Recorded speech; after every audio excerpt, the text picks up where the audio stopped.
और ही अलग होने वाली है। इस कहानी में एक ज्योतिष जो अपने ही बेटे का भविष्य बताता है और उसके साथ क्या होता है जानने को मिलेगा। कहानी बहुत ही रहस्यमयी है। कहानी में आगे बढ़ने से पहले मेरे प्यारे दोस्तों, चैनल पर नए हो तो प्लीज चैनल को सब्सक्राइब करके अपना प्यार हमारी यूट्यूब फैमिली को जरूर दें। ईयरफोन लगा ले, चलिए शुरू करते हैं। अद्भुत भविष्यवक्ता थे स्मृतिरव महाशय। भविष्यवाणी 3 महीने पहले ही कर दी थी। उन्होंने अपने बेटे की मृत्यु की, फिर उसी के विछोह में साल भर के भीतर ही वह स्वयं, पत्नी, पुत्रवधू सब मर गए। लेकिन उसके 8 वर्ष बाद वह मुझसे बातें कैसे कर रहे थे। भारतीय संस्कृति में ज्योतिष को पंचम वेद माना गया है। ज्योतिष के 2 बहुश्रुत पक्ष हैं, फलित और गणित। मगर इसका एक और पक्ष भी है जिससे बहुत कम लोग परिचित हैं, तांत्रिक पक्ष। ज्योतिष तंत्र का मूल आधार है समय अर्थात काल। जो लोग काल के रहस्य से परिचित हैं वे ही ज्योतिष तंत्र से लाभ उठा सकते हैं। यह विद्या अत्यंत रहस्यमयी है। इसके जानकार लोग वर्तमान काल के पटल पर भूत और भविष्य को इच्छानुसार स्पष्ट देख सकते हैं। भविष्य में घटने वाली कोई भी घटना उनके लिए वर्तमान काल के पटल पर तत्काल साकार एवं सजीव हो उठती है।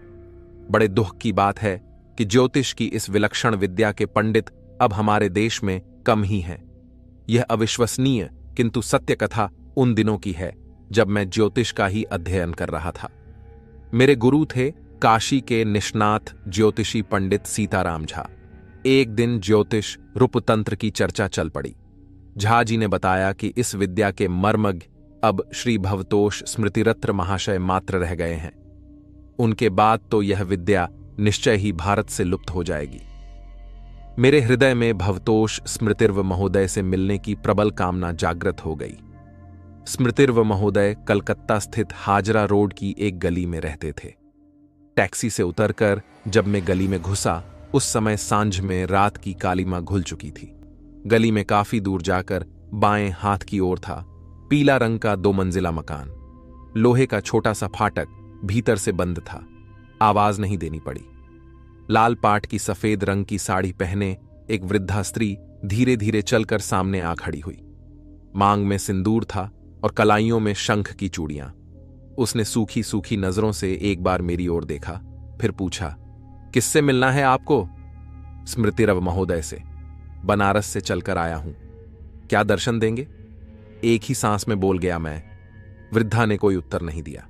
फाटक खोलकर सामने के कमरे की ओर इशारा भर कर दिया। मकान के सामने छोटा सा मैदान था जिसमें रातरानी, केतकी, कृष्णचूड़ और जया के पेड़ लगे थे। एक ओर तुलसी का पौधा भी था।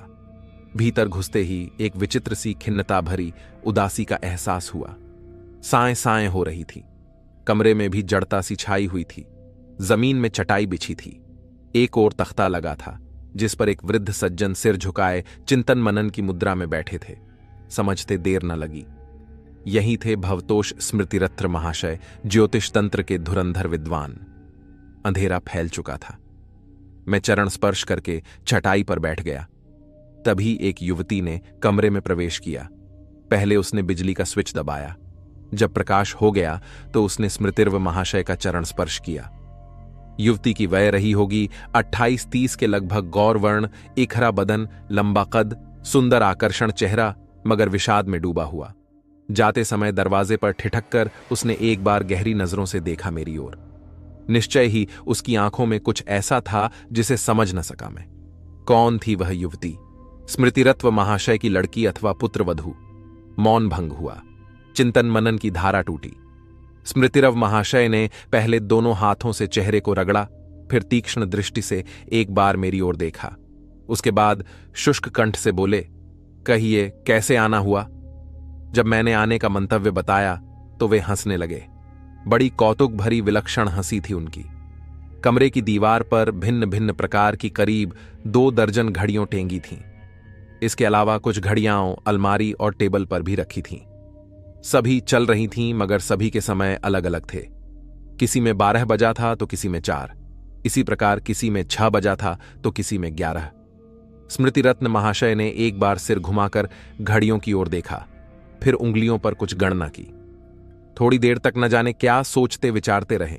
उसके बाद अचानक बोले, तुमने क्रांतिकारी जीवन भी व्यतीत किया है ना? जी हां, मैंने सिर हिलाकर उत्तर दिया। 18 नवंबर 1924 को दोपहर के समय पुलिस की गोली से तुम घायल हो गए थे ना? हां, आश्चर्य से बोला मैं। इसके बाद फिर घड़ियों की ओर देखते हुए स्मृतिरथ महाशय बोले, 2 दिन पूर्व सायंकाल के समय गंगा तट पर सीताराम झा से मेरे संबंध में बातें हुई थी ना? इस बार मैंने कोई उत्तर नहीं दिया, मुंह बाए उनकी ओर देखता रह गया। उन्होंने भूत और वर्तमान काल की जो 2 घटनाएं बतलाई थीं, उसने मुझे चमत्कृत कर दिया था। अब भविष्य काल सुनो। शुष्क कंठ से बोले वह, सन 1970 से 1969 तक तुम दमा के भयंकर कष्ट से पीड़ित रहोगे। 1978 के अक्टूबर में तुम रोग से घबराकर आत्महत्या के उद्देश्य से गंगा तट पर जाओगे, किंतु तुम आत्महत्या नहीं करोगे। एक महात्मा तुम्हारी प्राण रक्षा करेंगे और रोग से भी तुमको मुक्त कराएंगे। अब थोड़ा और आगे का भविष्य सुनो। 21 जनवरी को प्रातः 6 बजे तुम संसार से यह पार्थिव शरीर छोड़कर चल दोगे। भौचक्का सा मैं स्मृतिरथ महाशय की ओर देखने लगा। हां, मैं ठीक ही कहता हूं। मेरी बात, मेरी भविष्यवाणी अक्षरशः सत्य है, कोई उसे बदल नहीं सकता। वह निर्विकार भाव से बोले। देखा, उनका चेहरा कठोर हो गया था, आंखें बड़ी हो गईं, गले की नसें तन गईं।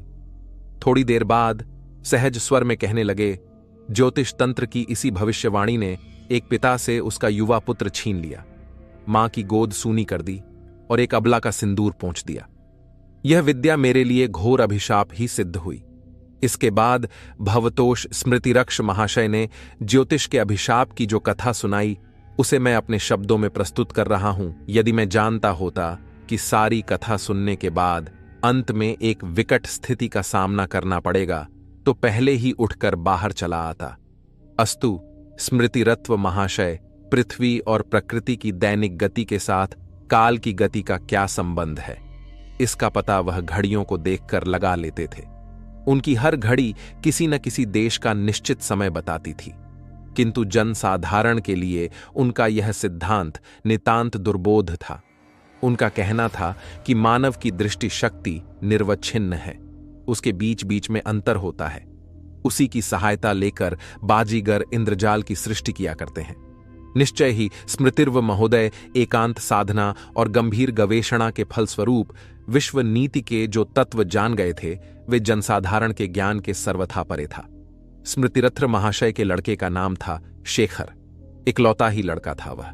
कलकत्ता मेडिकल कॉलेज से MBB करने के बाद उसे स्मृतिरथ महोदय ने इंग्लैंड भेज दिया। शेखर जब वापस लौटा तो उसके पास डॉक्टरी की बहुत बड़ी डिग्री थी। जिस दिन शेखर ने घर में प्रवेश किया, उसी समय से स्मृतिरत्न महाशय अष्टधातु के एक विलक्षण शक्ति संपन्न यंत्र के निर्माण में जुट गए। एक दिन वह बेटे के कमरे में गए। पिता को देखते ही शेखर उठ खड़ा हुआ। स्मृतिरथ महोदय ने रामनामी के भीतर से यंत्र निकालकर उसे दिया और कहा, एक विशेष कारण से यह यंत्र तुम्हें हमेशा अपनी बाईं भुजा में धारण किए रहना होगा, इसे कभी उतारना मत। और उन्होंने स्वयं उसकी भुजा में यंत्र बांध दिया। कुछ दिन बाद एक दिन स्मृतिरत्न महाशय ने देखा कि शेखर की भुजा में यंत्र नहीं है। पूछने पर उसने बताया कि उतार कर रख दिया है। क्यों? दिन रात बांधे रहने से असुविधा होती थी। स्मृतिरथ महोदय गंभीर हो गए, बोले, पर मैंने तो वह यंत्र तुमसे दिन रात बांधे रहने को कहा था। स्मृतिर्व जी और कुछ भी बोले बिना वहां से हट आए, किंतु वहां से हट आने से ही क्या होता था? काल के अप्रतिहत प्रभाव का अनुभव उन्हें अंग प्रत्यंग में होने लगा। उनकी समझ में आ गया कि मानव के प्रयत्न ग्रह नक्षत्रों की शांति के आगे कितने तुच्छ से थे। अस्थिर मन से वह पत्री के पास पहुंचे और बोले, मैंने शेखर को एक यंत्र हमेशा पहनने के लिए दिया था, किंतु उसने उतार कर उसे रख दिया है। तुम जाकर उसे समझा दो कि वह उस यंत्र को हर समय पहने रखे, नहीं तो घोर अमंगल की आशंका है। उनकी पत्री श्रीमती सर्वमंगला अवाक होकर उनके चेहरे की ओर ताकती रह गई। जीवन में पहली बार उन्होंने पति को इस सीमा तक विचलित देखा था। फिर जब सर्वमंगला ने शेखर को समझाया तो उसने कहा कि तुम चिंता मत करो मां, मेरा कोई अमंगल नहीं हो सकता। पिताजी भ्रमवश घबरा गए हैं, पर तुम देखती जाओ, मुझे कुछ भी नहीं होगा। सर्वमंगला ने फिर भी आग्रह भरे स्वर में कहा, मैं तो कुछ जानती समझती नहीं, पर तुम्हारे पिता जब ऐसा कह रहे हैं तो उनकी बात मानकर चलना ही उचित है। जैसा कहते हैं वैसा ही करो ना। मां की जिद पर शेखर ने फिर यंत्र धारण कर लिया, पर 1 सप्ताह बाद फिर उसे खोलकर रख दिया। स्मृतिरव को यह बात मालूम हुई तो उन्होंने इस बार अपनी पुत्रवधू शशि को भी सतर्क कर दिया। शशि रोकर पति से बोली, क्यों जी, तुम्हारी कैसी मति मारी गई है? तुम पिताजी की बात क्यों नहीं मानते? ऐसे तो तुम पहले नहीं थे। विदेश जाकर ही तुम्हारी मति गति का यह हाल हुआ है। पर मैं भी कह देती हूं कि तुमने अब यंत्र उतारा तो अन्न जल त्याग दूंगी। पत्री की जिद पर शेखर ने फिर यंत्र पहन लिया। कुछ दिन बीत गए, सब ठीक रहा, किंतु हमेशा दूसरे के मन की बात नहीं रख सकता कोई। फिर एक दिन यंत्र उतार डाला शेखर ने। इस बार स्मृतित्र महाशय ने शेखर के मित्रों से अनुरोध कराया। बार बार के अनुरोध उपरोध से हुआ यह कि मन ही मन विद्रोही हो उठा शेखर। सो मित्रों की एक न सुनी उसने, उलटे उनका मजाक ही उड़ाया। स्मृतिरथ महाशय ने आखिरी कोशिश कर देखी। शेखर को बुलाकर उन्होंने पूछा, तो यंत्र नहीं ही पहनोगे तुम? शेखर चुप खड़ा रहा। पहन लेते तो अच्छा था, इसमें तुमको असुविधा ही क्या है? कपड़े वपड़े पहनने में दिक्कत होती है और भारी भारी सा भी लगता रहता है। स्मृतिर्व जी के चेहरे की मांसपेशियां सिकुड़ उठी, उनके चेहरे पर कठोरता आ गया। जरा देर चुप रहकर वह बोले, अब समझ में आ गया कि शास्त्रों में क्यों कहा गया है कि नियति के विधान को भला कोई रोक सका है। तो अब इस दीवार पर तुम यह भी लिखकर रख लो कि आज से ठीक 3 मास बाद रात के ठीक 4 बजे तुम इस संसार से कूच कर जाओगे। और स्मृतिर्व महाशय स्वयं वहां से हटाए। खिड़की के उस पार खड़ी शशि भी ससुर की बातें सुन रही थी। उनकी अंतिम बात सुनकर वह बेहोश होकर गिर पड़ी। इस परिवार के अगले 3 मास कैसे बीते, इसका वर्णन नहीं किया जा सकता। एक दबी हुई वेदना खड्ग की तरह जैसे हर समय परिवार के सदस्यों के सिर पर झूलती रही। ऐसा सुखी परिवार जैसे विगत युग के किसी चिड़चिड़े आर्ष के शाप से एकाएक ही नीरस और निरानंद हो उठा। निःशब्द रहकर सब लोग आसन्न दुर्घटना की प्रतीक्षा करते रहे, लेकिन जिसे लेकर इतना सिर दर्द था उसे जैसे कोई चिंता ही नहीं थी। 3 मास व्यतीत हो गए। आखिर वह निश्चित दिन आ पहुंचा। उस दिन भी प्रातःकाल स्मृतिर्व महाशय ने नित्य की भांति खान पूजन किया। उसके बाद दैनिक कार्य निबटाते रहे वह। उनके चेहरे पर पाषाण जैसी कठोरता थी। इन 3 महीनों से वे अपने आप को एक भयावह आघात सहने को तैयार करते आ रहे थे। यह उनके चेहरे से स्पष्ट था। सारा दिन वे अपने कमरे का दरवाजा बंद करके शास्त्रों का चिंतन मनन करते रहते। मां ने उस दिन अन्न जल भी ग्रहण नहीं किया। बिस्तर पर ही लेटी रहीं वे। शशि ने रोते रोते भोजन बनाया और पति को परोसा। उस दिन वह कई बार बेहोश हुई। दिन बीत गया और सांझ का साया स्मृतिरथ महोदय के घर के सुंदर बगीचे पर उतर आई। पूरे घर में सन्नाटा छाया रहा। लगता जैसे निस्तब्धता के दिगंत प्रसारी सागर में डूबा हुआ हो वह घर। घर के पिछवाड़े अशोक वृक्ष की डाल पर चक्रवाक पक्षी करुण स्वर में आधी रात तक रोता रहा। स्मृतिरथ महोदय ने शहर के 2 डॉक्टरों को पहले से ही खबर दे रखी थी। शाम होते होते वे भी आ पहुंचे। शेखर के कमरे में बिस्तर के अलावा और कोई सामान न रखा गया। शेखर को शिकार का काफी शौक था, इसलिए पिता के तमाम निषेधों को मानकर भी उसने बंदूक उसी कमरे में एक कोने में रखवा ली। उसने कहा, मेरे प्राण तो यही हैं। बगल के कमरे में स्मृतिरथ जी दोनों डॉक्टरों के साथ उपस्थित रहे। अपनी पत्री को बुलाकर उन्होंने कहा, तुमने शेखर को गर्भ में धारण किया था, अतः तुम उसके दरवाजे के समीप बिस्तर लगाकर सो। दोनों डॉक्टर हंसकर बोले, स्मृतिरथ जी, तोड़जोड़ तो सब तैयार हैं, मगर रोगी कहां हैं? स्मृतिरथ महाशय विशेषण हंसी हंसकर बोले, रोगी अभी कोई नहीं है, मगर 4 बजे सबेरे होगा, उसी समय के लिए प्रस्तुत रहना है हमें। शेखर यह सुनकर मंद मंद हंसा। वह दुरंत निशा सबके चीज से होकर आगे बढ़ती रही। अलग अलग लोगों के मन में अलग अलग भाव उमड़ते रहे। वह कृष्ण पक्ष की प्रथमा तिथि थी। जाड़े की शुरुआत ही थी। बाहर घटाटोप अंधेरा था। बाग के पेड़ पौधे निःशब्द खड़े थे। पहले की सुनी हुई लखींदर और बेहुल्ला की कहानी शशि को याद आने लगी। कैसी भयानक प्रतीक्षा थी। मकान के पास ही कहीं टन टन करके भोर के 4 बजे लोग हड़बड़ाकर उठ बैठे। डॉक्टरों में एक ने स्मृतिरत्न महोदय से कहा, 4 तो बज गए, शेखर पूरी तरह स्वस्थ है अभी। स्मृतिरव महोदय बोले, शेखर का जन्म अपने मामा के घर हुआ था। संभव है वहां उसके जन्म का समय देखने में एक आध मिनट की देरदार हो गई हो। आप लोग 15 मिनट और प्रतीक्षा कर लीजिए। रात के अंतिम पहर में काफी ठंडक हो गई थी। सभी लोग नींद से अलसाए हुए थे। गहरा सन्नाटा छाया था, जैसे वह भयानक निस्तब्धता किसी आतंकारी व्यापार की प्रतीक्षा कर रही थी। एकाएक उस गहन निस्तब्धता को चीरकर एक नारी कंठ की हृदयवेधी चीख सुनाई पड़ी, बाबूजी, मैं लुट गई, हाय मैं मर गई। और वह चीख जैसे वायुमंडल को आलोड़ित करती हुई आकाश की छाती को चीरकर बार बार ध्वनित प्रतिध्वनित होने लगी। शेखर को जैसे बिजली का करंट सा छू गया। उछलकर उठ बैठा वह और कमरे के कोने में रखी बंदूक उठाकर दौड़ा।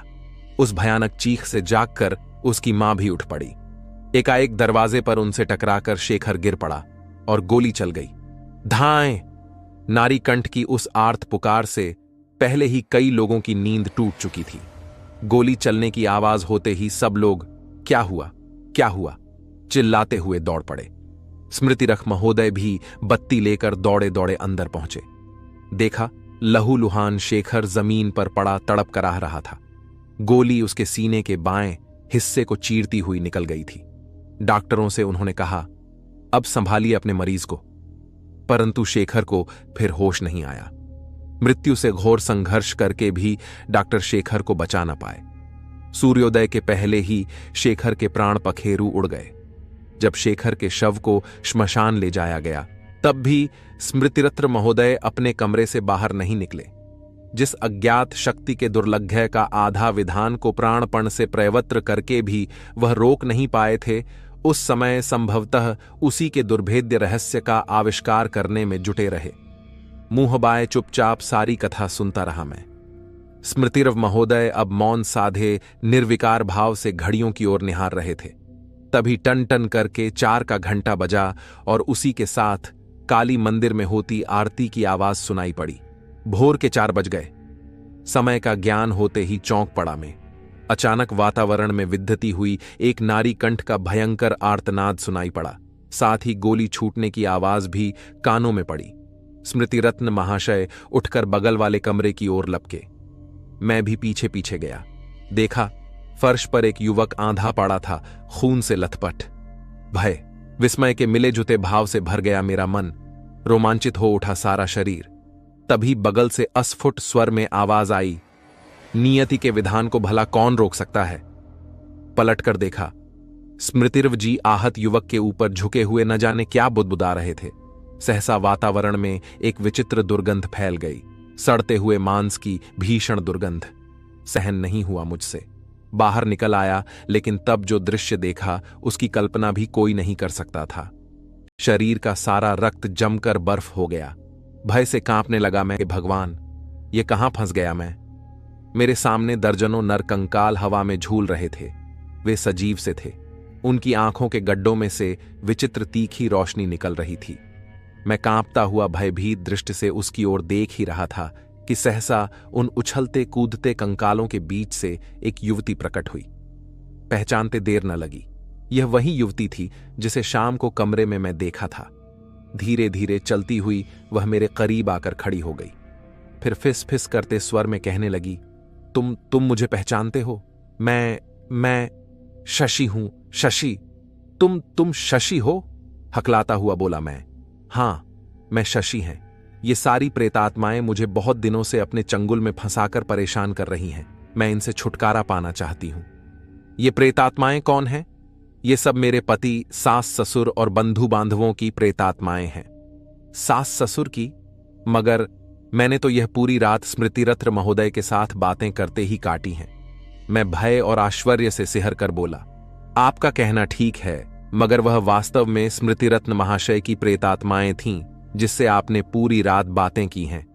शशि ने हंसकर कहा, और इसके बाद वह सहसा लपक कर मुझसे इस तरह लिपट गई जैसे काफी दिनों से पुरुष के स्पर्श अथवा आलिंगन की प्यासी हो।